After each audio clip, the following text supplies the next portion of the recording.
Здравствуйте. В эфире обзор чрезвычайных происшествий, в студии Юрий Осипов. Житель Тампонского района угрожал убийством дочери. По сообщению прокуратуры, в его отношении возбудили уголовное дело. Прокуратура района провела проверку на основании информации, поступившей из больницы. Установлено, что мужчина в сентябре избил свою дочь, при этом пытался ее задушить. Девочка расценила это как реальную угрозу своей жизни. Ребенку оказана надлежащая медицинская помощь. Прокуратура района направила материалы проверки в следственный орган для решения вопроса об уголовном преследовании. В настоящее время по уголовному делу проводится следствие. В связи с угрозой жизни и здоровью ребенка ее забрали из семьи, а мужчину ограничили в родительских правах.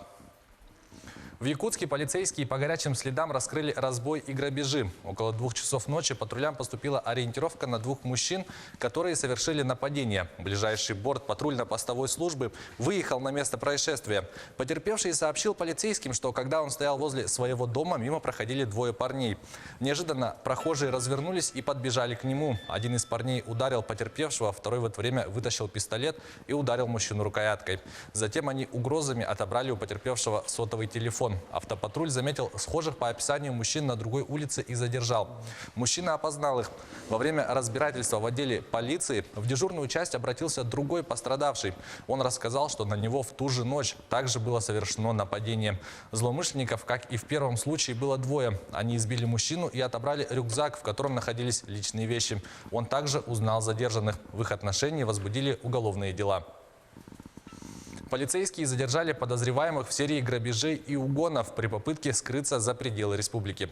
Оперативники уголовного розыска Хангаласского района задержали 2 подозреваемых в совершении серии краж из магазинов и угонов машин на территории района. Полицейские настигли подозреваемых на территории Алекминского района, где они планировали достать машину и через Ленский район скрыться за пределами республики. На прошлой неделе в полицию стали поступать сообщения от жителей разных населенных пунктов Хангаласского улуса о совершенных кражах из магазинов, а также угонах.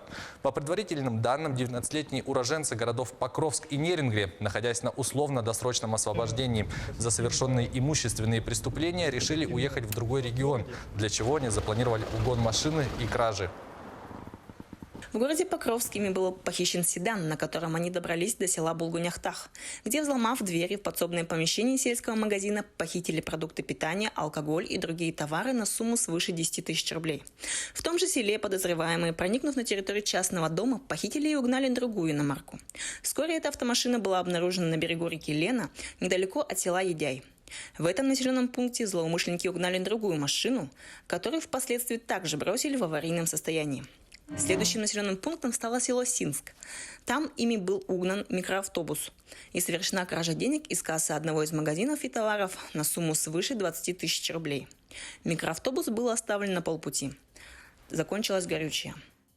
За 9 месяцев этого года в республике зарегистрировано 596 случаев мобильного мошенничества. Для сравнения, в прошлом году за такой же период подобных преступлений было 355. О том, как мошенники обманывают своих жертв и как от них защититься, в следующем материале. Самая распространенная схема. Мошенники представляются сотрудниками банков и под различными предлогами получают доступ к банковским картам жертвы. Но есть и другие способы. Это когда заказывают различные товары через интернет-ресурсы. Это такие ресурсы, как Инстаграм, Юла, Авито, через социальные сети. Предварительно оплачивают товар. Товар, как правило, не приходит. Не нужно отправлять предварительную оплату на незнакомые сайты. Значит, нужно пользоваться только проверенными интернет-магазинами. А если приобретаете товар или какую-либо услугу через Юлу или Авито, то необходимо использовать специальные гарантии. Также в последнее время все чаще мошенники обращаются к пожилым людям, представляясь сотрудниками социальных учреждений, и говорят, что за покупку определенных БАДов пенсионеру положена компенсация. Для ее получения необходимо оплатить страховую комиссию. А иногда для осуществления своих преступных замыслов мошенники создают целые сайты, которые копируют похожие интернет-ресурсы. Так недавно житель Чульмана, решив купить билеты через такой сайт, потерял более 33 тысяч рублей. На сайте потерпевший ввел все свои данные и реквизиты банковской карты для оплаты билета стоимостью более 11 тысяч рублей. Однако на его телефон пришло СМС-сообщение о том, что якобы оплата не прошла. И мужчина затем еще дважды повторил попытку. В результате оказалось, что данная сумма была списана с карты 3 раза. Чтобы разобраться в ситуации, мужчина позвонил в авиакомпанию, чей билет он покупал. Но там ему сообщили, что у них не зарегистрирован билет на его имя. Для того, чтобы не стать жертвой мошенников, достаточно запомнить простые правила. Никому не сообщать информацию о своей банковской карте и пароле, поступившей через СМС. Не вести с мошенником длительные переговоры, а положить трубку и позвонить на горячую линию банка. И, конечно же, сообщить о факте в полицию. Александр Хавренко, Григорий Николаев, Якутск. Это была рубрика «Чрезвычайные происшествия». Берегите себя и до встречи в эфире.